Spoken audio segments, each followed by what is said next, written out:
دانلود فونت شبنم. دوستان دقت داشته باشین که برای کار با ورد و پاورپوینت، برای اینکه پروژه های شما ظاهر زیباتری داشته باشه، فونت ها تاثیر خیلی زیادی دارن. فونت های فارسی بی فونت که میتونید به راحتی گوگل کنین و اونا رو پیدا کنین، فونت شبنم، فونت وزیر و فونت ساحل، اینا فونت های جدیدی هستن که کار شما رو زیباتر میکنن.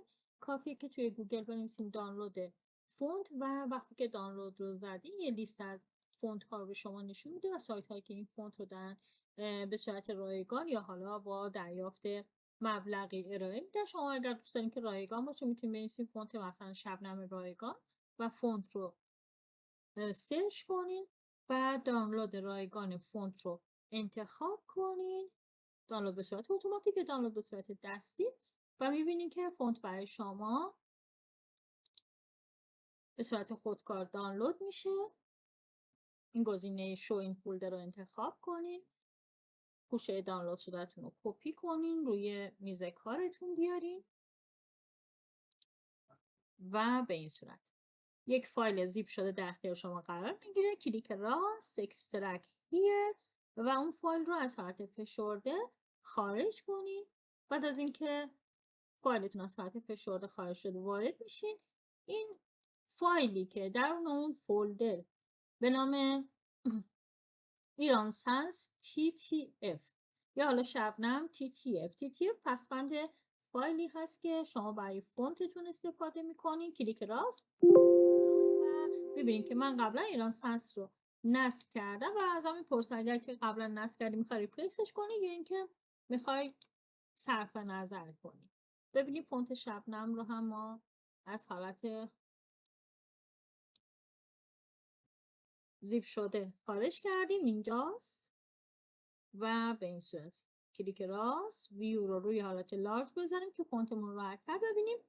یک فونت شبنم ساده داره، کلیک راست اینستال. شبنم لایت داره، یکم ظریفتر و نازکتر هست. شبنم بولد داره و شما میتونید اون فایل هایی که دوست دارین اینجا انتخاب و اینستال کنید. این میشه لاغر، یعنی خیلی ظریفه، و لایت یکم سبکتر یا نازکتر. و فونت ها رو در پاورپوینت و ورد استفاده کنید. الان اگر من ورد رو باز کنم اینجا و در قسمت فونت کیبوردم رو حالت لاتین بذارم و شبنم رو کافیه حروف اول و دوم سوم رو بنویسین، فونت رو پیدا میکنه و شما الان اگر که تایپ کنید در حالت فارسی سایز نوشته همون رو بزرگ میکنیم. پاراگراف همون از سمت راست تنظیم بشه که گفتیم رایت تو لفت با کنترل و شیفت از صفحه کلید و لفت تو رایت با کنترل و شیفت سمت چپ از صفحه کلید. رایت تو لفت کنترل و شیفت راست از صفحه کلید فعال میشه.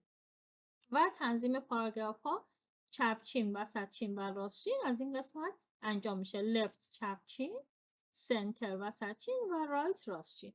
و حالا شروع به نوشتن کنیم.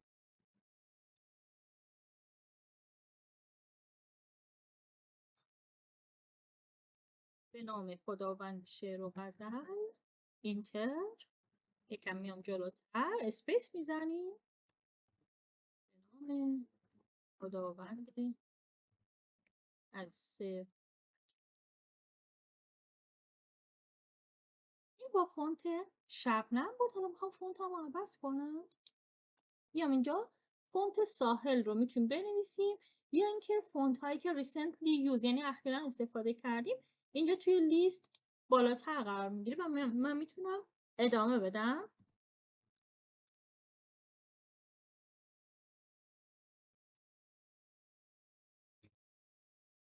و متنم رو با فونت ساحل بنویسم. فونت ها به همدیگه نزدیک هستن. اگر شما میخوام بدونین که الان داریم با کدوم فونت مینویسین یا اصلا فونت این متن شما چی هست، میتونین اینجا کلیک کنیم وسط نوشته ها و فونتتون ببینین. این فونت ساحل هست و این فونت شبنم. فونت های زیبا رو دانلود کنید و متن های زیباتر بسازید. در پاورپوینت هم به همین شکل میتونیم اینجا در نوشتن اسلاید ها از قسمت فونت ها رو فراخوان بدیم. وقتی که فونت ها نصب شده باشه شما اینجا میتونید به راحتی فونت دلخواهتون رو پیدا کنید. فونت شبنم،